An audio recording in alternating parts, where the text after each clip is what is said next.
Welcome to the Chicago Bar Association's Justice and Law Weekly. I'm Laurel Bellows, President of the Chicago Bar Association.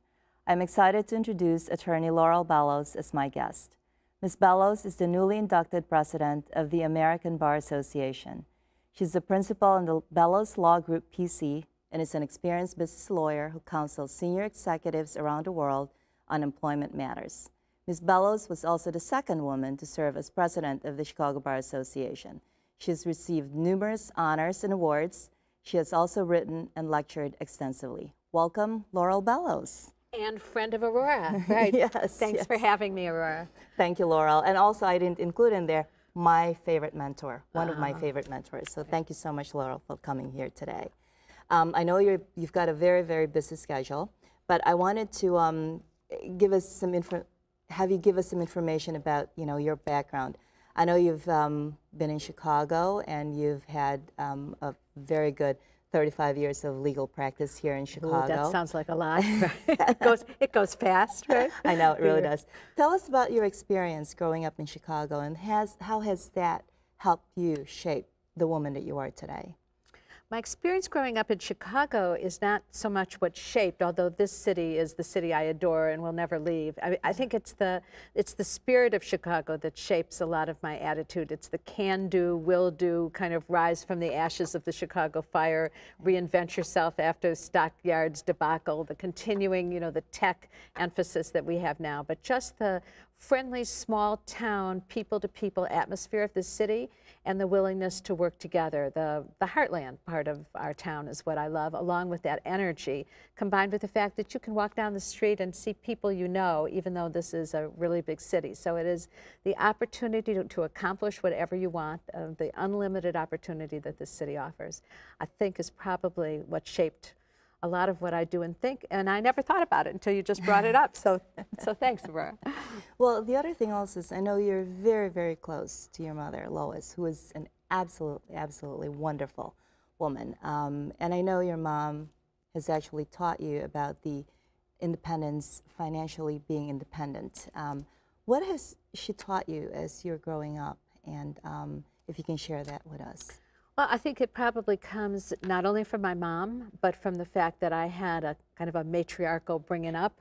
I had three very strong-minded aunts, great aunts, my grandmother and her two sisters, and then my mother as well. And they all believed in economic independence for women. Okay. They all believed that you should have a family if you can choose to have one, but that you should be prepared for supporting yourself and supporting the family. And I think it was that recognition that drove my mom to make sure that I got a college education, that I then went to law school or business school, my choice, that I always had a job, and that I was responsible for taking care of myself. And that has served me very well. And I believe I've passed it on to our daughter and our other children. So I think that every woman today, and we can talk a little bit about that later when we talk about gender equity initiatives, but every woman today has a responsibility to understand that she is responsible for herself and her family, not somebody else. Right, right. And that's a very good point because your daughter, one of your daughters, Lindsay, she is just an absolute, absolute delight, has been an independent woman, just like Mom. Maybe too independent, Aurora, right? That's right. Hey, that's what we're teaching our kids, right? That's right. So when they get up and they go, right, and they fly and they do very well, then, then you want to kind of reel them back in because you miss them, but we've taught them independence and we have to be thrilled that they're, they're able to survive on their own. That's right, that's right. Well, you have done fairly well, and looking at all your achievements. But tell us about your practice, because I know you started your practice with your husband, Joel. That's right. And then you formed your own, or not really formed your own, but in conjunction. Right, okay. I did. So Joel and I have been practicing together, and we still are allied. We have side-by-side law firms right now. I have a woman-owned firm that I started 2 years ago, and frankly, that's quite a bit for business purposes because corporations are wanting to be more diverse in their supply chain and wanting to give business to women and minority-owned firms. Right. and also that provides them with a rationale to support giving business to small firms. So they have, often corporations have trouble giving business to small law firms because they don't have the credibility, where a woman-owned firm has the ability to say both, you're doing something good, and as president of the Chicago Bar Association, president of the American Bar Association, we have the credibility to do your work. So that in part, you know, aligned with Joel, but separate firms. Right. But Joel taught me how to practice law. I came out of the U.S. Attorney's Office, went to a small firm. Right. They dissolved within 6 months of my practice. I decided to be a trial lawyer. Couldn't find a job in those years. That was 1976. As a trial lawyer, women did not try cases at the time. Right. And Joel was willing to train me as a trial lawyer, so I went to work for this guy, and we then fell in love, and the rest is history, and he taught me everything I know about practicing law. And he's been tremendously psychologically, emotionally supportive, and financially supportive of this kind of adventure through the organized bar.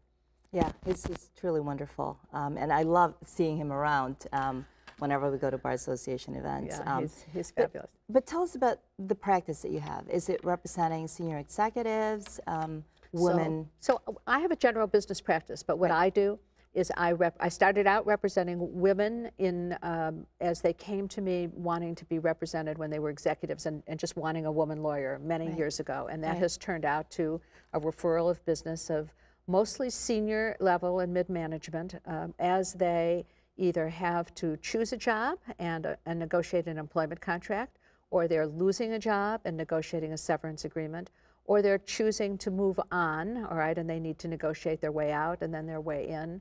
A little bit of marriage and divorce in the corporation world. And it is very personal work because every employment decision is a personal crisis, even if it's a good one, employment, right? How much do I push for? What do I negotiate? Will they still want me if I negotiate a little harder?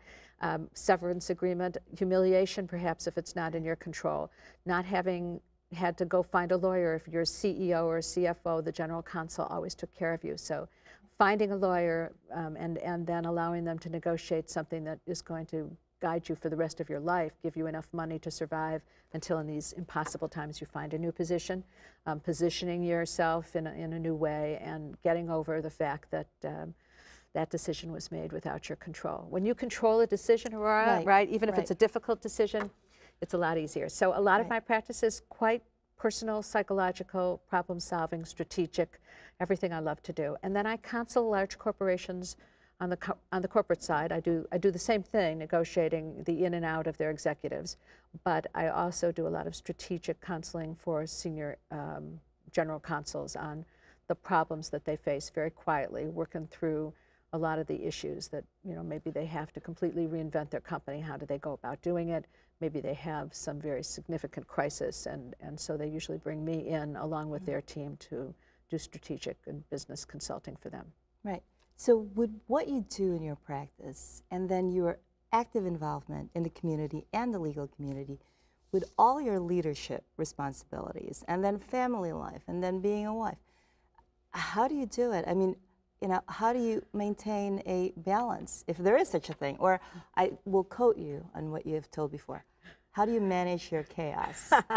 Well, I think, you know, it's only fair to say, as you and I have talked about a number of times, I don't. Right. All right. I think telling people out there that, you know, it's even manageable, even if we use that word managed chaos instead of what I hate, you know, to talk about balanced life. You know, I feel that anybody who thinks that they're, you know, they're in control and managing every life moment is, you know, is misrepresenting to the other women in this world, and the men too, that it's possible to do that. So you just kind of get up in the morning, you try and figure out what that emergency is that you're going to get accomplished. I used to keep this emergency list. We've talked about this too. You know, the 5 things that if I didn't get them done that day, the world would end. And then I would wake up the next morning and find that I hadn't done 3 of the world would end, and I had just woken up, right?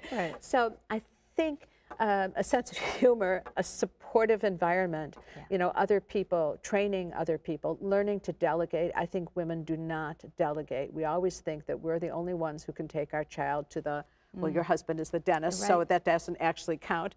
But taking more responsibility for our children, and if it's not children, taking more responsibility for our calendars and just letting go a little bit. And the other is, I'd like to say I'm truly organized. I'm not. Those women who really are organized are much better at management. I would say, like you, I'm a major multitasker.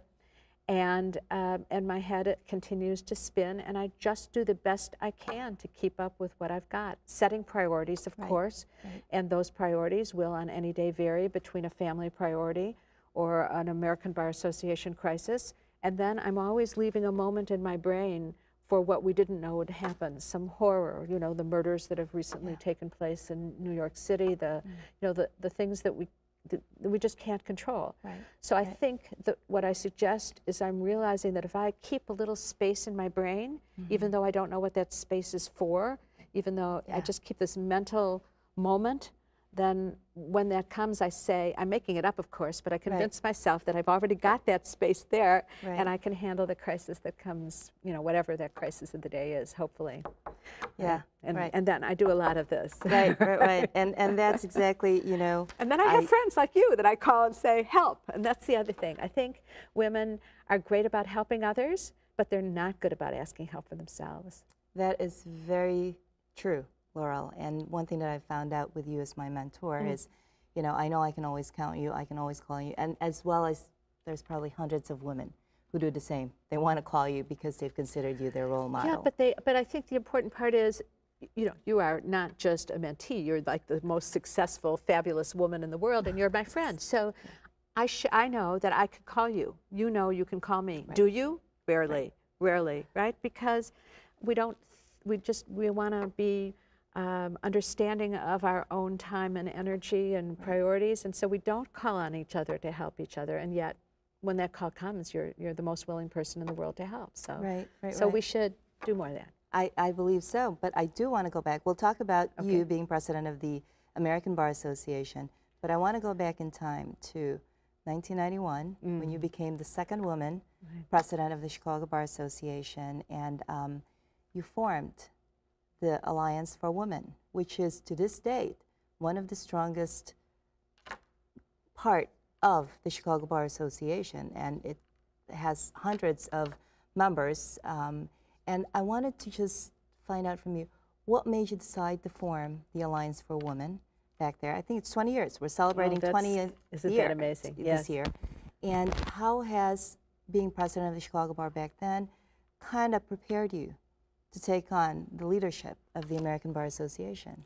Well, the Chicago Bar Association is still my home. I'm a Chicago lawyer. This is where I started when I was a young lawyer, and I don't really know another bar association like the Chicago Bar. It helped me in everything. It helped me in the practice of law, and it helped me make the connections that I needed just in life, and it gave me, the support system. So being president of the Chicago Bar was, the most incredible moment of my life. And I still would say it's the most important memory that I have that has to do with the organized bar is embedded in my brain, kind of stepping up and being scared to death of the mic at the time. And now, I kind of eat the mic for breakfast. Couldn't take the mic away from you, Laura. You can't get the mic away from me. But I remember the combination, the humbling experience of saying, oh my goodness, these people really trust me to run a very powerful organization with unlimited possibility to help our city and our county and our state move forward, and then help the individual lawyers of this community. That responsibility kind of hit me and then gave me the opportunity to begin to understand that you can make a difference, all right? And you can guide. At that time, our juvenile justice program in Chicago was in need of some serious assistance and revamping. The politicians didn't want to touch it because it was not a short-term project. The judges didn't have the control of the system. The Cook County wasn't funding it adequately. Our juvenile detention system was in crisis, and it was a holistic cure that had to happen. Somebody had to come and bring health care and education and discipline and the court system and family care all together in one place, and the Chicago Bar was perfectly placed. So how did the Chicago Bar help me plan for where I am today? It gave me everything. It gave me Terry Murphy, the most amazing executive director in the universe, right? And it gave me, you know, just a support team that said, we can accomplish miracles here, Laurel. We just have to put one foot in front of the other. So planning and then support and then execution, that's what the Chicago Bar was all about. The Alliance for Women was easy. I mean, it was a surprise to me. There was no plan. It was that halfway through my year, I looked in the mirror and I said, I'm a woman and I'm president of the Chicago Bar. Things must be great for women, but maybe I should ask, right? So I called up 5 friends. You know, the story is, we'll talk about it again in a week, right, when we celebrate the anniversary. But I called up like a large firm lawyer, small firm lawyer, academic, government lawyer. And at that time, the Chicago Bar was serving these amazing cinnamon rolls in the morning, right? Yes. And so for me to say, invite 5 or 10 women over and say, come on, I'm going to give you these cinnamon rolls, right? Come at 7:30, and if you want to bring other people, you can bring them, but I want to talk about how women are doing. And so I expected my 5 friends to show up, maybe just 3 of them because it was 7:30 in the morning, right? And 75 women showed up. Get out of here. Wow. And I realized right then that we had a problem. Yeah. And some of them came 5 and 6 from one law firm, and they had never met each other before. There were no affinity groups in the law firms. There was no support system. They were afraid to talk at the water cooler together because they would be accused of kind of plotting if there were more than 2 or 3 women. Right. They weren't making progress in places like the litigation department. And we had a lot of work to do. So we, and then I wanted to make certain that it wasn't competition with the women's bar. That was not the concept. But the women's bar was not taking on cutting-edge issues. And frankly, back to Terry Murphy and to our board, there was a tremendous amount of support for gender equity. Right, right. And so they, you know, they supported me in saying we had to have an Alliance for Women that was ready to take on the cutting issues, but not in the women's bar, as a mainstream conversation. Right. And as a result of that, the story writes itself, because we at the Chicago Bar have had this tremendous effort of diversity initiatives. Absolutely, and thank you so much for starting that. Well, it's the Alliance that did it, right? We're talking about gender equity, then let's go into some of your initiatives as president of the American Bar Association. And I have to let you know that walking you down, I always say walking you down the aisle with the entire Illinois delegation in August for the American Bar Association was so wonderful to see you, you know, at the helm of the American Bar Association, a national and international, I would say, recognized bar association. Yeah. You have an ambitious agenda. You have several initiatives that you actually would like to accomplish, and I know gender equity, right, is one of them. Why don't you tell us some of the things that you would like to? Well, on gender equity, I have to say it's been very difficult to get our arms around what we would like to do that would actually move the dial forward. It's I don't want to be a complainer. I mean, I want to accomplish something, and instead of saying what may not be good, what was in the past, talk about the future. But the future has to be based on the fact that we really have not made progress in our profession, or frankly, all that much progress in our world, in our United States of America, on moving women into significant places. Visibility of a few women does not equal equality. Right. Right. And we have a number of women, and we have a lot of progress in our law firms. But if you have no more than 16% equity partners in your large firms around the country, and that number is the highest number in 20 years, and it's been stagnant basically for 2 years, we're not growing, and then you even have to talk about what is the progress to become equity partner, and then compensation issues. 60% of women who are equity partners don't understand how their compensation is determined, and women are making a lot less money than men in law firms generally.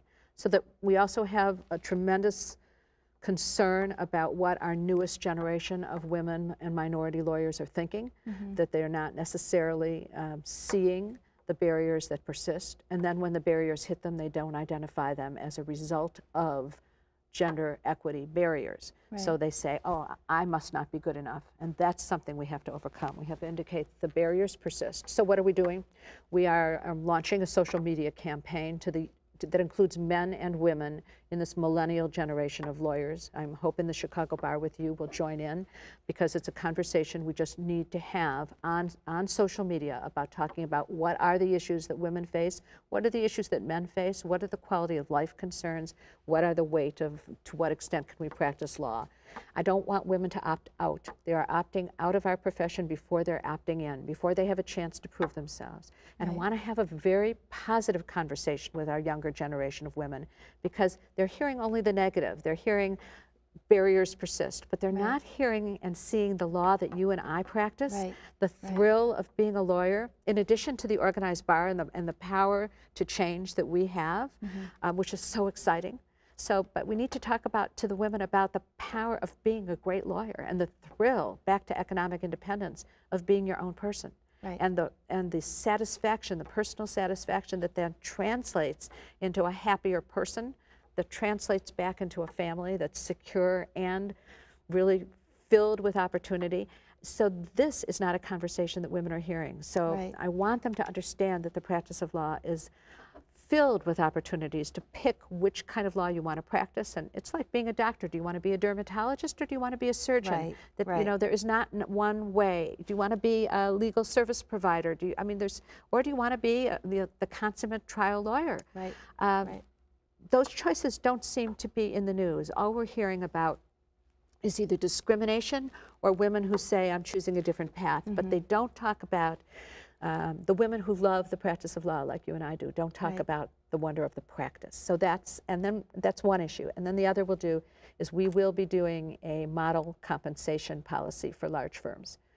Instead of talking about how it's not working, just like 10 years ago, the ABA did fair measure, gender-neutral evaluation techniques, performance evaluation, we're going to do model compensation policy. Okay. Well, I'm sure once you roll it out, would love to be you know, we'd love to help you out from the Chicago Bar Association, Laurel. Anything that you Chicago Bar is the perfect rollout, Bryce, right? So yeah, you'll be there, Aurora. You don't even have a choice, right? Okay.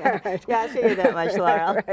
No, it'll be wonderful to have you involved. Absolutely. Thank you. Well, you also indicated about the, you mentioned about the, you know, Legally Led Better Act. You were helpful in getting that passed as well. And then you've got the Pay Fair. Yeah, Paycheck Fairness Act, which is a real disappointment. Yeah. So we'll be lobbying very strongly on making certain that you can't be retaliated against for asking somebody else what they make, so you can determine whether your paycheck is fair or not. I mean, right now we have Lilly Ledbetter, we have an Equal Pay Act, but if you don't know what other people are making, how do you know whether you're getting paid equally until you're terminated and you begin to question? So there's that. There's the Violence Against Women Act, VAWA, all right? It is, as you know, makes me quite angry. You can get me pretty incensed publicly on the fact that today we cannot pass the Violence Against Women Act and get it reauthorized. We've asked for some additions to the act, but they're perfectly reasonable additions that talk about having the Violence Against Women Act apply in the Native American reservation. I mean, to Native American women who are being, you know, the subject of domestic or other violence, and they shouldn't have the ability, according to some people in our Congress, to use the Violence Against Women Act. So what's holding up reauthorization is inexcusable. And the very fact that the United States of America can't pass a Violence Against Women Act in its Congress is unthinkable. But in addition to that, one of my, and it's great to talk about it because State's Attorney Anita Alvarez is strongly involved in an anti-trafficking initiative here in Chicago. So the American Bar Association has launched a national anti-trafficking initiative. We're looking to focus using Anita's fabulous law here in Illinois, because we can be very, very proud of the work that she's done and the fact that Illinois is one of the model states. We will use that law and a couple of other state laws as a model for uniform state law, anti-trafficking against sex and labor trafficking. You probably know, because Anita's been so outspoken, thank goodness, that in this community, we're very aware that human trafficking, modern-day slavery exists in the United States and exists here in Chicago.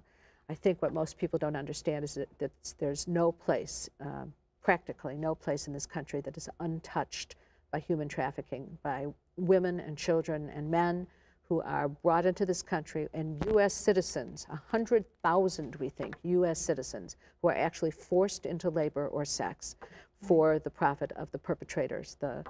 And this is organized crime at its very worst. And following Anita's example here, we're going to be taking that fight national awareness campaign, cleaning supply chains, helping corporations cleaning their supply chains so they're eliminating slave labor from their supply chains. Well, it's interesting you mentioned about, you know, cleaning supply chains. What does that really mean? Do corporations have to really look at who they do business with, where Precisely. they get, you know, the labor work from? So we talked about it. It was a topic, a great topic when we talked about child labor and U.S. corporations who were manufacturing here in the United States or manufacturing outside this country.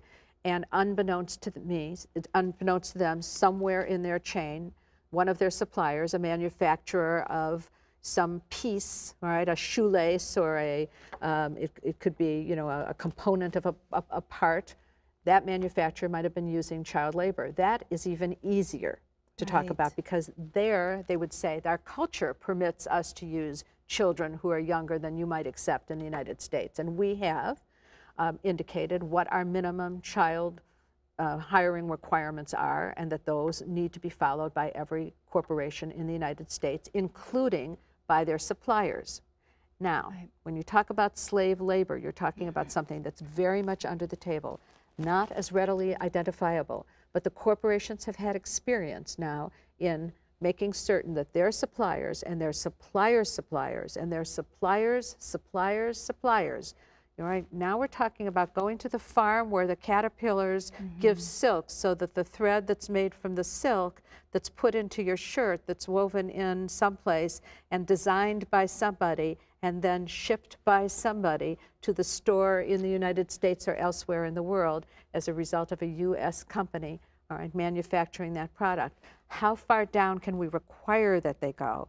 And how far down should we guide them to go, require them to go, maybe 2 or 3 or 4 levels down to start with, and then begin to talk about best practices for the rest of the way down until we can really insinuate into the entire system. Because, Aurora, if we strangle the profit out of slave labor all the way down to the very lowest level of supply chain, then there will not be a profit in slave labor, and we will actually be able to eradicate slavery, all right, not only in the United States, but around the world. Now, is that naive? To some extent, yes, it is. I mean, we're probably never going to eradicate something that horrible everywhere in the world. But if we can make people aware that what is happening and the cost of what is happening, we're going to be able to strangle the profit out of most of the slave trade, both in prostitution and in labor. But American Bar Association is aiming for within the United States and the corporations that are homed, you know, that are residents of the United States. Right. Do business here, and you won't be doing business with modern-day slaves. Right, and it has to start somewhere. So I'm glad, Laurel, that you are actually bringing it out to the forefront, and it's your voice, you know, on local and national, that will actually make people more aware of how big of a problem that really is. Huge. Well, you know, one last question, and I know we're running out of time. I have tons of questions for you, Laurel, but actually, who is your role model? Real quickly. Okay, that's Esther Rothstein. Okay. First woman president of the Chicago Bar Association.